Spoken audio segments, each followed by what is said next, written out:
عايز بقى ان انا يعني عايز اقول لكم على سر كده او حاجه. في فرص للاستثمار غير طبيعيه اليومين دول. انا عارف الشباب اليومين دول كل تركيزهم يسال ان هم عايز يعمل فلوس بسرعه ويكبر قوي، ففي فرص هايله. في واحد صديقنا دخل في انفستمنت هايل كده، اشترى اسهم في شركتين. الشركه الاولانيه شركه كانت بتعمل الوصلات الكهرباء في المكوك الفضائي اللي هيطلع المريخ، المفروض حاجه عالميه تحفه كويسه. طبعا، حاجه مضمونه جدا. وفي دخل في سهم تاني برضو كان حاجه قويه جدا كده. السهم التاني ده كانوا هيعملوا اسانسير هيلف حوالين سور الصين العظيم. الاسانسير ده مش لفوق، انت عارف السور هناك ده سور دائري يعني، لف حوالين البلد كلها باقي حاجات صغيره. هيعمل اسانسير يلف حوالين السور كله. قال لك ده هيبقى في حاجه ليه طلب ليه طلب الراجل طبعا حط مبلغ رهيب في حاجه زي كده، يعني مئات الالاف. والراجل ما شاء الله كان عامل تحويشه عمر كويسه جدا يعني، فحط المبلغ ده كله. وبعدين في يوم من الايام هو كل يوم بقى بيكلم شركه في سويسرا يعني عملوا حاجه زي كده. كل يوم بيكلم رقم تليفون معين، الاي في ار بيرد عليه يقول له رقم السهم بتاع رقم الحساب بتاعه، يقول له الاسهم بتاعتك النهارده وصلت لكذا. بعدين في يوم من الايام صحي الصبحيه كده بيكلم الرقم، بيحب يطمن على فلوسك يعني.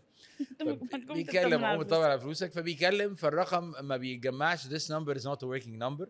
فراح السفاره السويسريه بيسالوا مع القصه دي، انت ايه؟ ده انت مش اول واحد على فكره، انت رقم 3000 اتضحك عليه في الفلوس كلها راحت طبعا. فطبعا انفستمنت حاجه كويسه، بس عايزين بس بجد ده في ده ما عملش ريسيرش في ربع جنيه خالص. ما فرقش معاه خالص، بس كان الفكره حلوه وداخل عارفه. بقلب قوي. اسانسير حوالين سور الصين بص العظيم. الصراحه انا مش هنكر ان انا حاسه الجيل بتاعنا بيحاول ان يبقى عنده financial knowledge قويه، بس الموضوع مش سهل. المعرفه الماليه. بس عايز اقول لك هو قبل كده التحدي الكبير بقى، هو انتوا بتحوشوا اساسا؟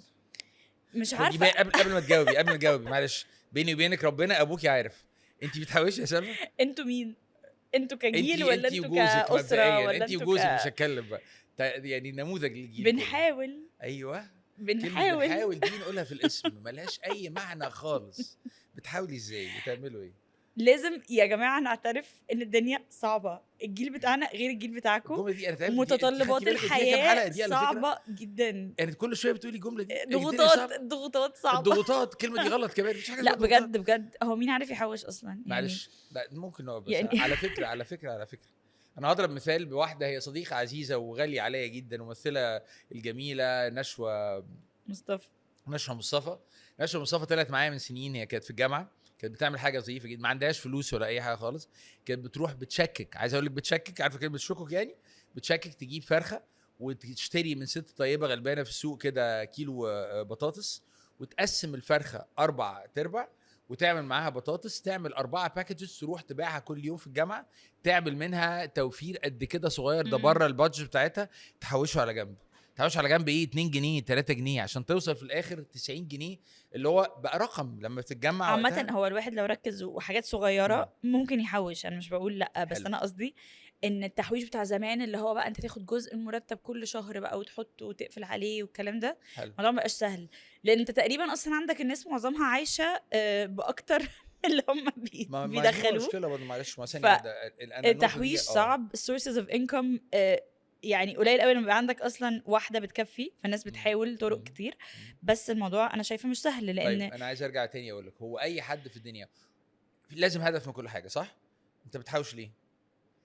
عشان كذا حاجه. عندك يبقى سيفتي، يبقى عندك امان، يعني بالزبط. امان لو مبدئيا اول حاجه اي حاجه حصلت جاست ان كيس اكيد اضمن بالزبط. اضمن كده ان انا اكيد مغطي احتياجاتي الدي تو دي يعني بالزبط. كل يوم او حياتنا او فواتيرنا او كل حاجه. تاني حاجه اكيد لو حصل حاجه. تالت حاجة بقى ان انا بقى بحوش عشان حاجة، عايزة اجيب حلو. بيت جديد، عايز بحوش مثلا عشان كل سنة اسافر، بحوش بقى في المطلق عشان ولادي بعد 20 سنة اجمع حاجه زي بره بيقول لك عشان تبقى عندك فلوس كده متسايبه عشان تعليم الولاد ولا مش عارف ايه ولا حاجه زي كده. بس اول حاجه كده نتكلم عليها، هو اولا ناس كتيره جدا عندها وقت كتير جدا. عايز اتكلم قبل التحويش، اللي بيوصلنا التحويش هو الانفستمنت، الاستثمار. تستثمر في وقتك عامه كده. من وجهه نظرك الولاد بيقعدوا قد ايه على الانترنت كل يوم؟ كتير. كام ساعه؟ انت عارف الافريج سكرين تايم حتى على الايفون يعني بيحسب لك كل يوم. تايم للشباب في العالم كله ريسنت ريسيرش 12 ساعه يوميا.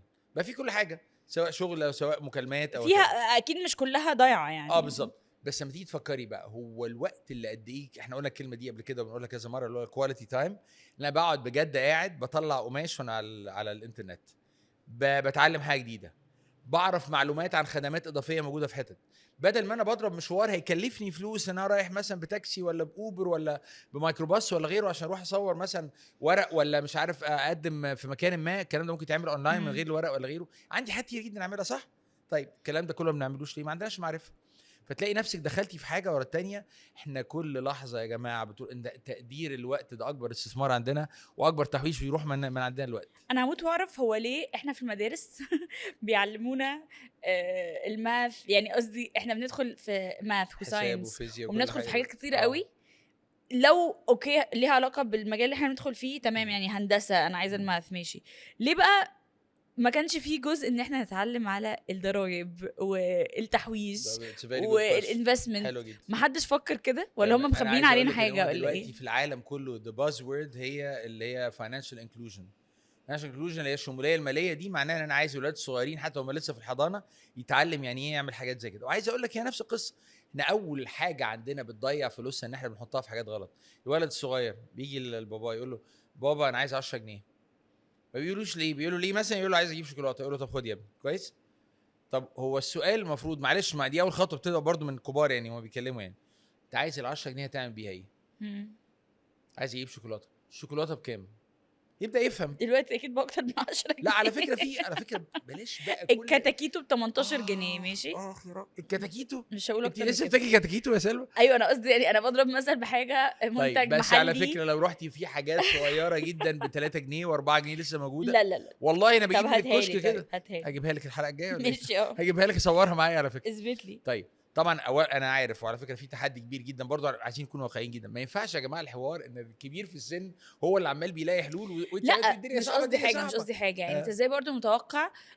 انا بقول انا مش متوقعه منك تديني حلول لان كمان I feel bad for you. مش قصدي انت بس قصدي للكبار ان عليكم العيب ان انتوا تعلموا الاصغر منكم الشموليه الماليه دي، وان انت تعلموا الفاينانشال يعني ويتس وكل الكلام ده هو اصلا مش عارفها وبيستراجل ان هو يظبط نفسه. هقول لك كذا قاعده احنا بنعملها عشان بس ده حلول بجد يعني. ابوكي عنده كام سنه؟ 58 سنه خلاص صح؟ غير تعداد تمام يعني. بشتغل كام شغلانه النهارده؟ انا عندي كونسلتنج فيرم واحده بس جنب كده بعمل معاها برامج حره ليا، وبطلع اعمل سبيتشز بعيد عن شغل اعاده الهيكله، وبدي تريننج كورس كلها. انا بشتغل 150%. مبدئيا كده خلينا نتفق ما عشان نبقى في العالم ده اللي هو صعب جدا وفي تحديات وفي فساد. الفساد موجود طول عمره يعني. في آية جميلة في في سورة الروم من 1400 سنة ظهر الفساد في البر والبحر. من 1400 سنة أكتر كمان. فالعالم كله على طول الفساد ده موجود. بس الناس اللي بتنجح ايه؟ على فكره حتى الناس الشباب انا دايما بيلاقيني كلمه الشباب دايما اللي هو ايه، لا اصل عمر ما هيجي لي فرصه، اصل مش عارف ايه، اصل لا انا مش مع الكلام ده خالص. ما انا بقول لك ما ناخدها حته بس. مبدئيا هيجي لك فرصه حتى لو في ناس بوسايط محتاجين حد مكافح زيك وزي الشباب اللي معانا دول. حد هيصحى من الفجر الساعه 4 الصبح صاحي عشان يشتغلوا يعني. دي اول حاجه. نمره 2 المعامله بقى الرشيده في الموارد حتى المحدوده اللي عندي. في مثل شهير شعبي قديم كده عندنا في مصر، الشاطره تغزل برجل حمار. مسمى غريب شويه ان البنت الشاطره يعني تعمل الغزل يعني بتعمل كده برجل بتاعت حمار مش بماشين بتاعت غزل. حتى لو معهاش ادوات يعني هتتصرف هتطلع سموير. حته تانية لينا صديق من اجمل الناس في مجال اللي هو الانتربرينور شيب والستارت ابس وكده، دكتور خالد اسماعيل. مره بتكلم معاه بقول في شباب عندهم افكار زي الفل ما عندهمش فلوس. قال لي ما فيش فكره حلوه ومبدعه وصح ما تلاقيش الفلوس، هتلاقي فلوس في الاخر. بس مبدئيا you have to do your homework. فاحنا اول حاجه في التحويش على فكره بدايته كلها هي planning صح. ده السؤال بقى تاني قبل ما نتكلم على شموليه ماليه ولا اي حاجه، هو الاولاد الجيل بتاعكم بيفكر في اي نوع planning؟ اكيد يعني مش كلنا بهوائين مبهوئين يعني لا يعني هي شخصيات تضرب منكم ومش بس كده. لا انا شايفه ان احنا كمان مدركين قوي صعوبات الموضوع وبنبص لقدام عشان حاسين الموضوع اصعب من زمان. حلو. فهو حتى على فكره في الاحصائيات بيقولك ان من كتر ما الدنيا بقت صعبه زمان وقت الجيل بتاعكم كان السبندنج تايم بالذات ان هو عندك زمان برضو في الغرب حاجه اسمها ريتايرمنت بلان. ريتايرمنت بلان ده وقت ان انت خلاص تطلع على المعاش يبقى انت بتحط في البنك بتاعك يعني حسابك لما تخلص تأمينات والحاجات دي ماشي. بس فبيقول لك ان وقتكم كان مش بيفكروا اصلا يحطوا اي حاجه قبل ما يتموا 40 سنه. وقتنا احنا 27 سنه. ده معناه ان هم بيحاولوا اكتر لان هو الموضوع بدا يبقى ازمه شويه. جن زي بقى من 20 سنه هم اصلا عليهم ستودنت لونز وعليهم قروض قد كده، حلو. ومفيش حد معلوش طبعا اقساط ولا اي حاجه. حلو. بس هم من كتر ما حاسين ان احنا لازم نحط، فبيبداوا يحوشوا من بدري كمان. فيري جود، اي لاف ذس. على فكره فاهو عجباني هو جداً. في كويس. توجه بس مع ان جنبها الموضوع بقى، صعب. طيب جنبها كده انا عايز احوش واعمل واسوي قبل التحويش، تمام؟ عشان ده اللي بيقلقني دايما، ان احنا بندافع زياده الشباب الصغير. ممكن نتعلم يعني ايه تخطيط واداره وقت قبل كل حاجه مبدئيا. وعلى فكره حاجات تانية بيزك بس مهمه جدا، الكوميونيكيشن اللي شكلها هبله قوي، حاجه بسيطه جدا، بس الكوميونيكيشن دي عشان افهم. يا راجل صاحبنا ده على فكره ده مش قصه هزار انا قلتها في الاول، ده قصه بجد. الراجل خسر مبلغ مش عايز اقول لك، ده كان راجل اعمال بقاله كتير 20 سنه في الماركت يعني، $600,000 راحوا كلهم في اتنصب عليه في 2 انفستمنتس هبله. يعني بس برضو لازم نكون متفقين ان احنا قبل حته الانفستمنت وان انت سورسز اوف انكم، مم. نمبر 1 انت بتشوف انت واقف فين اصلا وايه اللي داخل لك، ديفنتلي.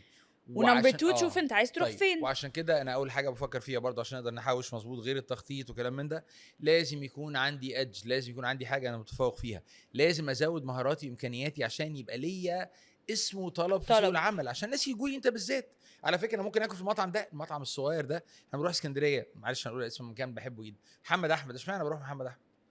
اكله ليه طعم مختلف. رهيب، في غريب. edge. في ادج، عندك حاجه مختلفه. فاحنا دايما نتكلم حاجه مختلفه ايه. نمره واحد المنتج نفسه ملوش مثيل، واحنا كبشر كل واحد عنده يونيكنس، حاجه كده متميز فيها متفرد. نمره اتنين دايما عندي حاجه اسمها اوبريشنال اكسلنس. على فكره انا مش احسن واحد في بعملها كويس قوي قوي، بس بعملها بسرعه، لو غلطت بعملها اصلحها كل مره بنفس الكواليتي، وبعملها كونسيستنت. برافو والناس عليكي، في ثبات. ضمناني والناس واثقه فيا بالظبط، بقيت ريلايبل، يعتمد عليا حاجات معينه عشان يجي لك فرصه والتانيه. وده انت كشخص على فكره، يعني انت، انا شايفه ان انت حتى لو انت شخص مش بتخلق برودكت، انت البرودكت بتاع نفسك. برافو عليكي، يعني برافو، الله عليكي. فلازم نحافظ على مهمه جدا. انتاجيتنا، انا لازم نحافظ انا على هجيب ديما عشان ديما كلمتها واحده، هجيب سلمى عشان دايما في مواعيدها مظبوطه جدا، هجيب بلال عشان لما بيقول حاجه هو بيلتزم لو على رقبته. كل واحد فينا عنده ايه، او بيحاول ان هو كل مره يبقى احسن حتى لو بيعمل غلطات. انا عايز اقول لكم اشهر حاجات، كنا لسه بنعمل شغل مع شركه كبيره بتاعت ريل استيت، هتغير السلوجان بتاعي يبقى ايه، وان ستيب اب. ده ليهم وللكاستمرز، هم دايما كان بيلعب على مستوى تاني، اللي نفسه يبقى مستوى اول. طب اساعدك تعملها ازاي؟ وعلى فكره هي جمال التحويش والسيفنج والتخطيط وكلام، نفسي العب اعلى من المستوى بتاعي. وبعدين برضو انا شايفه فيها حته مهمه قوي في حته التخطيط والسيفنج وكده، مع انها بتبقى صعبه قوي انك تواجهها، بس انت لازم تركز في ايه اللي طالع وايه اللي داخل، مش هزار حتى طبعًا بجد. طبعًا.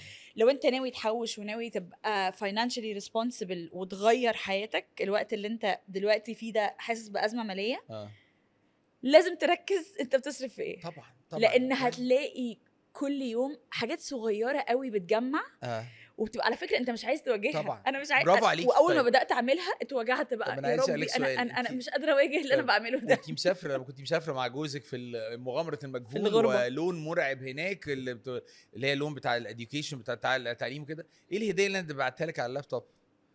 اكسل ايه؟ فاكر الاكسل شيت؟ الاكسل شيت، ايوه انا عندي اكسل شيت عظيمه يا جماعه، يا ربي. من يوم ما ده شبح بيحاوطني. ايوه. بس هي جميله في ايه اللي انت بتقولي عليه بالظبط، مش عايز اهرب، اعملها لغايه اخر قسط في اخر قرض انا واخده في حياتي، وصل لغايه انا قصدي مش بس كمان في الحاجات الكبيره، لا انا فاهم، لازم تبص انا جبت قهوه انت بس ناسيها. انا عشان كل انا عملت يوم فيها ايه، انا عامل فيها البنزين، عامل فيها الموبايل بيكلف قد ايه، عامل فيها النثريات اللي طالعه، السوبر ماركت كل. اول ما بتعمل كده في الاول بتخض وتصدم، بس بعد كده انا عارف انا واقف فين. بجد انا بحاول اهرب ايوه المواجهه. بس بعد كده هنعمل ايه بقى؟ خلاص انا عرفت وعارف الشهر ده هنزل بمبلغ معين، هعوضها منين، هجيب هاجل ايه، هستخدم ادوات كتير. احنا بقى كده في كل ابيسود بنتكلم فيه تولز كتير جدا، زي فاليو عندهم حاجه والتانيه والتالته. هو لو انا مش عارف انا عايز ايه، ده انا هجيب بلاوي زي الولد اللي يشتري شوكليت ده، انا هاخد قرض على 60 شهر، عايز اجيب حاجه تقيله، هاخد حاجه ب 30 مليون 40 مليون، والاقي نفسي في الاخر رحت في داهيه، كنتش محتاج المبلغ. على فكره احنا في الشركات في لعبه زمان كانوا بيلعبوها على الكوتشينه، ما اعرفش انت لعبتيها ولا لا، استيميشن، لعبتي حاجه زي كده يعني. انت؟ انا ما لعبتهاش، إيه ما عرفتش اعملها. ايه ده يعني بقى، دي عتيقه قوي الاستيميشن دي. ماشي. طيب فالاستيميشن دي انا عايز اقول لك ان انا هي صعوبتها بالنسبه لي كانت ايه، ان انت مش لازم تكسب قوي او تخسر، انت لازم تظبطها استيميت. ما كنتش بعرف اعملها، سبحان الله عملتها في حياتي طبيعيه. الاستيميشن على فكره، انا لو انا خدت قرض من مكان ما مثلا، اخدت من بنك مثلا حاجه بتاعت مليون جنيه، محتاج حاجات وعمليه هعملها ولا شهاده هاخدها ولا اي حاجه خالص، وانا كنتش محتاج المليون جنيه، لقيت نفسي متدبس في كم رهيب من الفوائد والحاجات ما كنتش هدفعها، وكنت يا ابني خد على قد اللي انت مش عارف انت عايز ايه. مبدئيا لازم تبقى عارف انت عايز ايه، لازم تحسبها، لازم ترتب كده نفسك، ترتب لازم اولوياتك، تشوف انت لازم محتاج لازم ايه. لازم. بس جنب كل ده انا عشان كده بقول لك احنا بناخدها خطوه وفي خطوه الاخر بقى نشوف هنروح له فين بالظبط. يعني، فنمبر هنروح له 1 ازاي. انا هعمل التخطيط بتاعي، نمبر 2 او قبل نمبر 2 نمبر 0 وكمان انا عندي وعي كامل كل امكانياتي ايه وكل التزاماتي عامله ايه في كل وقت. وكمان اللي هيطلع لي فجاه اوت اوف نو وير ده هيطلع لك كل لازم الدنيا كلها كده، مفيش حاجه ماشيه زي بقى عيف مفاجئ لابن، مش عارف تكلفه اضافيه في حاجه. على فكره حاجه هبله جدا، رحله مدرسيه لابنك عنده 3 سنين ما ينفعش ما يروحش، هدفع.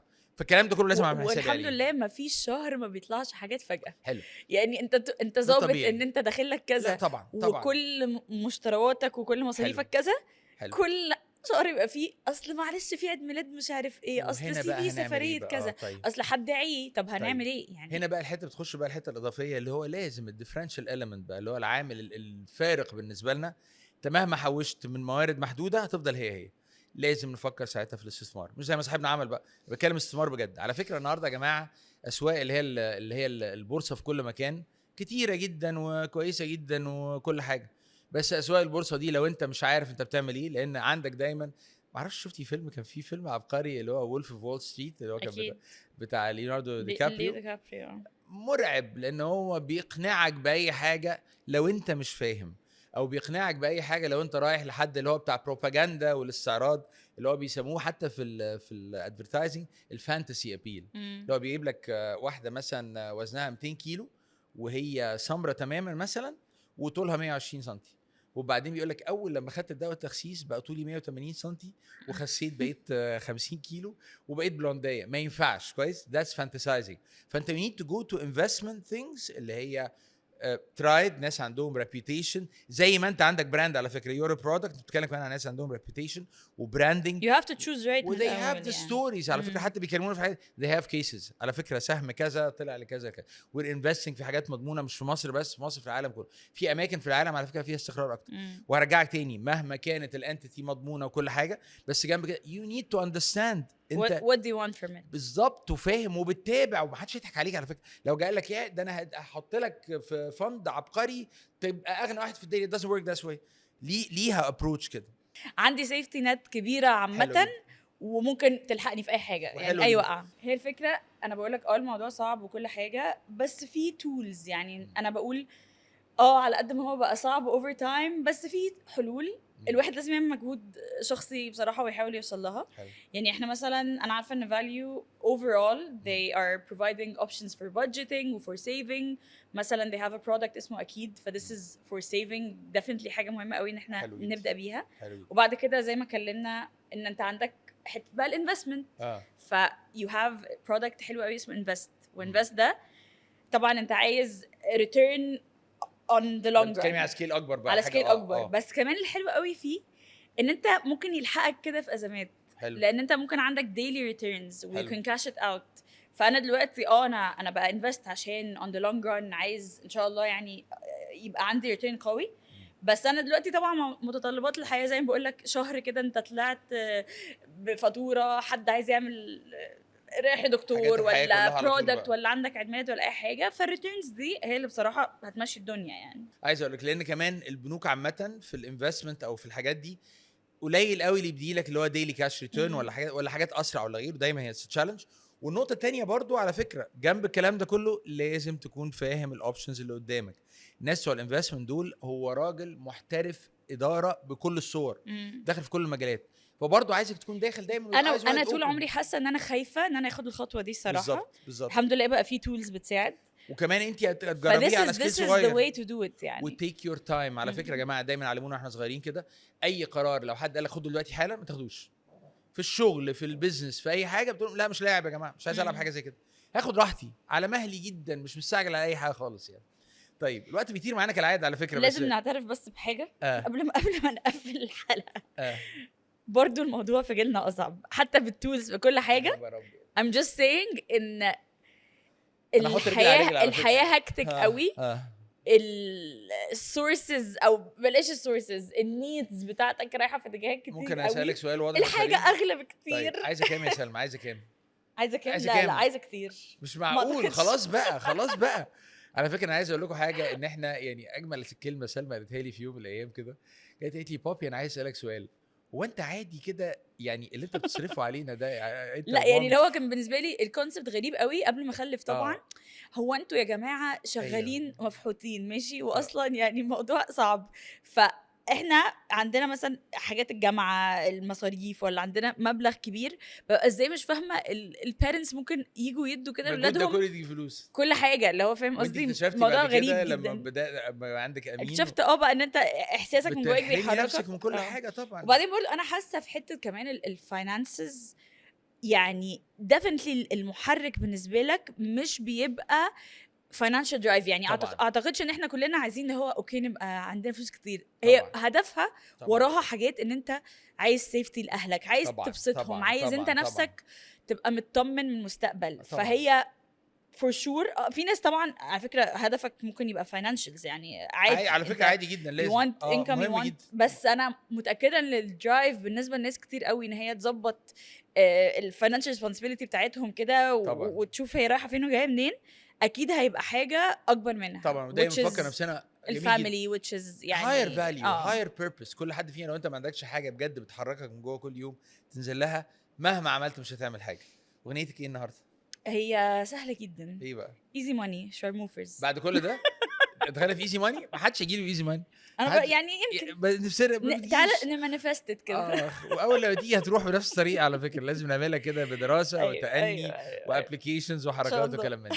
انا بالنسبه للكتاب انا عايز اتكلم على كتاب لذيذ جدا كده، على مش عارف ليه في بالي يومين دول قوي لبنان، وبتابع حاجات كتير عليها. ليه يا ترى؟ مش عارف، نفسي اروح لبنان غالبا على فكره. صح؟ لا يعني بروح لوحدي من غير الحمد مراتي، لله. مش عشان حاجه، عشان اعرف رجاله كتير نخرج مع بعض. قعده رجاله مهمه جدا. ما علينا. كتاب عبقري كان اسمه ويلات وطن. الكتاب ده لروبرت فيسك، راجل كان كاتب تقيل جدا مع اندبندنت وحاجات، وكان مراسل في لبنان وقت الحروب كلها من السبعينات. هي جمالها مره تانية يا جماعه ازاي الحياه بتمتزج مع كل حاجه، وازاي تاني ان احنا اللي بنوصل نفسنا لاي حد يتدخل في حياتنا. نفسنا نكون دايما مستقلين ماليا وانسانيا وقرار واختيار وكل حاجه، وما بتجيش الا لما بجد نمتلك قوتنا ولقمتنا وبنشتغل بايدينا وبنتحكم في مواردنا كلها. عندنا موارد عارفين قيمتها and so on. otherwise بنلاقي نفسنا دايما بنعتمد على حد، واللي بنعتمد عليه ده بعد فتره ما حدش بيعمل حاجه فور فري، فبعد ما اعتمد عليه بيروح رادد لي العمليه، بيتدخل في حياتي بكل الصور and so on. انا عايز اكون مستقل وحر في كل حاجه في حياتي، عايز اعملها صح. كتاب ممتع جدا وبتقرا فيه، وعلى فكره قريب جدا من حاجات احنا بنعدي فيها كتير جدا في بلادنا، مرحله ورا الثانيه، وحياتنا العائليه وكل حاجه. مش عايزين حد يتحكم فينا خالص. عندي قراري، بخطط، بحوش، بنظم، بستخدم التولز المظبوطه، ايز وايد اوبن في كل حاجه بنعملها.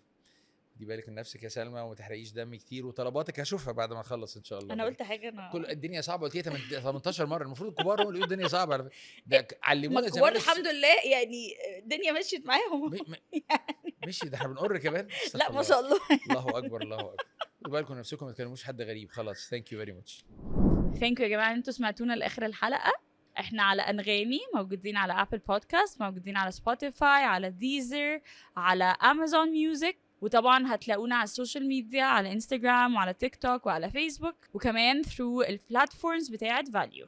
كالعاده في نهايه كل حلقه هتلاقوا سؤال الحلقه هو مكتوب قدامكم دلوقتي بالاجابات بتاعته. احنا في انتظار اجابات كلها ان شاء الله. هتلاقوها على كل المواقع الخاصه بالبودكاست انا وبابايا باتل فيلد، او كمان على الاكونتس بتاعتي انا كخالد حبيب على لينكد ان، وكمان على الفيسبوك. اكتر اجابه منطقيه ان شاء الله هيكون ليها جايزه خاصه وجميله جدا من فاليو. اكتبوا اجاباتكم على طول دلوقتي وابعتوها لنا على طول دلوقتي، هنلاقيها على الويب سايتس بتاعتنا كلها، وان شاء الله تكون كسبان معانا مع فاليو ان شاء الله.